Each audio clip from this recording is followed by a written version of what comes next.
100 জন লক্ষ্মীর ভান্ডার ছেলে রাস্তা হয়ে যাবে। আপনাদের ট্যাক্স ফ্রি, জল ফ্রি, সব ফ্রি।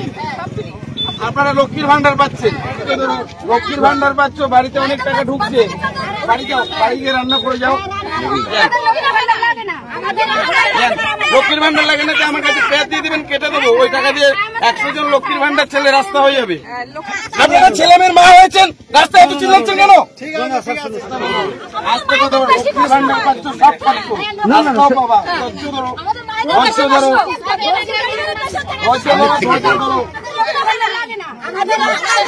লক্ষ্মীর ভান্ডার লাগে না, আমার কাছে পেয়ার দিয়ে দিবেন, কেটে দেবো, ওই টাকা দিয়ে 100 জন লক্ষ্মীর ভান্ডার ছেলে রাস্তা হয়ে যাবে।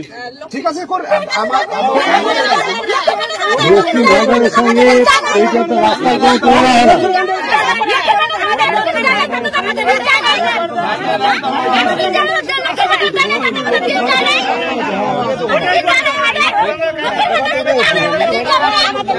2017 সালে WBCS পরীক্ষায় যে প্রথম হয়েছে তার নাম প্রশান্ত বর্মন, অথচ প্রিলিমিনারি পরীক্ষায় তিনি পেয়েছিলেন মাত্র 13।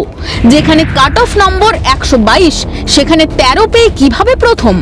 চূড়ান্ত পর্যায়ের পরীক্ষায় বসার মতো যোগ্যতাই নাকি ছিল না প্রশান্ত বর্মনের। সেই প্রশান্ত বর্মনই হন প্রথম। তিনিই হন আলিপুর দুয়ারের কালচিনি ব্লকের বিডিও। 2016 একাধিক বিডিওর বিরুদ্ধেও একই অভিযোগ আছে। প্রশান্ত বর্মনের বিরুদ্ধে টালিগঞ্জ থানায় অভিযোগ দায়ের করা হয়। প্রশান্ত বর্মন সব অভিযোগ অস্বীকার করলেও এখনো মামলা ঝুলছে আদালতে।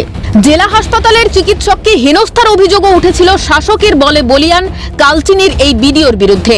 এরপর তাকে বসানো হয় জলপাইগুড়ির রাজগঞ্জের বিডিও পদে। লোকে বলে 13 পেয়ে প্রথম হওয়ায় কোনো লজ্জা নেই প্রশান্ত বর্মনের। নাটকটা তিনি ভালোই করেন, প্রশাসনের প্রভাবও তাঁর অসীম।